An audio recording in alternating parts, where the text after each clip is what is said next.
any genocide that in any way is attacking, disrespectful, does not recognize the ultimate tragedy that the Armenian, that the Greek, that the Kurd, that the African, that the Yugoslavian has endured. And I do not like the way you speak about people.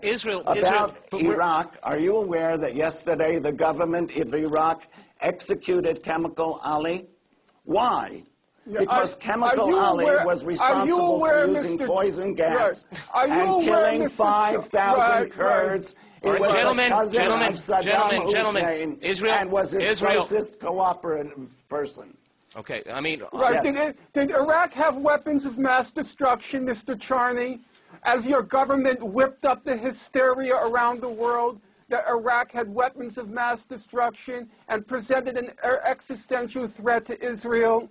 And while we're at it, Mr. Charney, when you list all the people who suffered, how about the 1 million Iraqis who are now dead?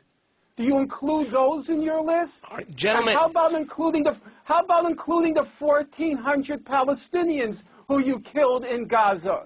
And how about including the 1,400 Lebanese who you killed in the summer of 2006? And now you want to wage another war on Iran?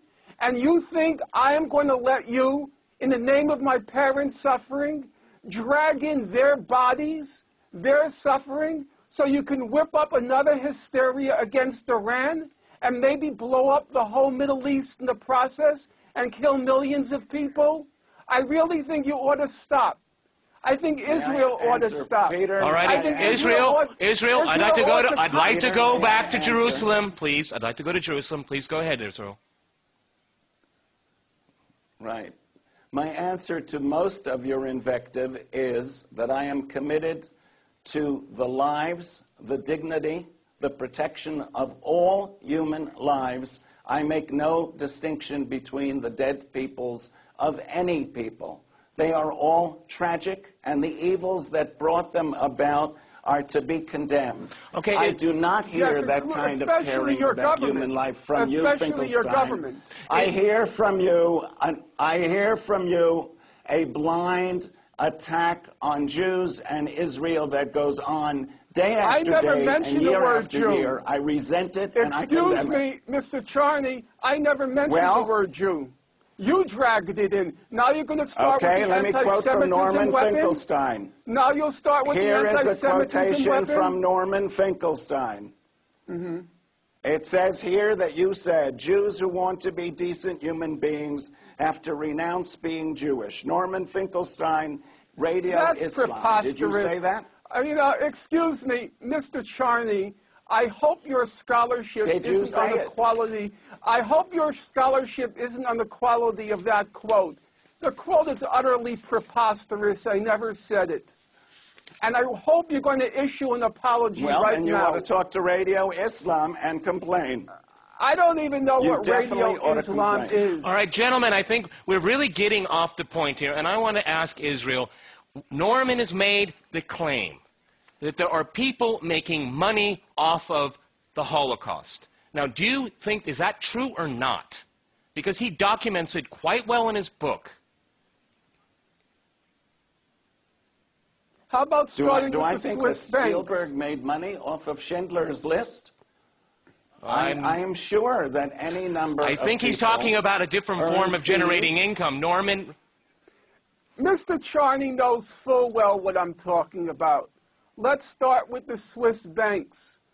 Mr. Charney heads a center called Holocaust and Genocide Studies.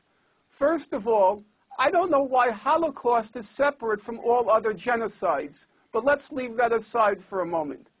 As the executive director of that center, Mr. Charney must surely have heard of the name of Raoul Hilberg, who was the world's leading authority in the Nazi Holocaust. In fact, he founded the field of Holocaust studies. Now, Mr. Hilberg said and documented in the last edition of his 3-volume history of the Nazi Holocaust, he said and documented that American Jews used the Holocaust as a blackmail weapon to extract monies from the Swiss banks. that all the claims that were made against the Swiss banks were false. Now, I'd like to hear Mr. Charney reply All the to claims? Mr. Okay. Hilberg's claim. All right, That let's go to Mr. Hilberg's claim Israel, you can that reply it to was that. an extortion racket. Okay, Norman, you made a very clear point. Israel, we're running out of time. How do you reply to that?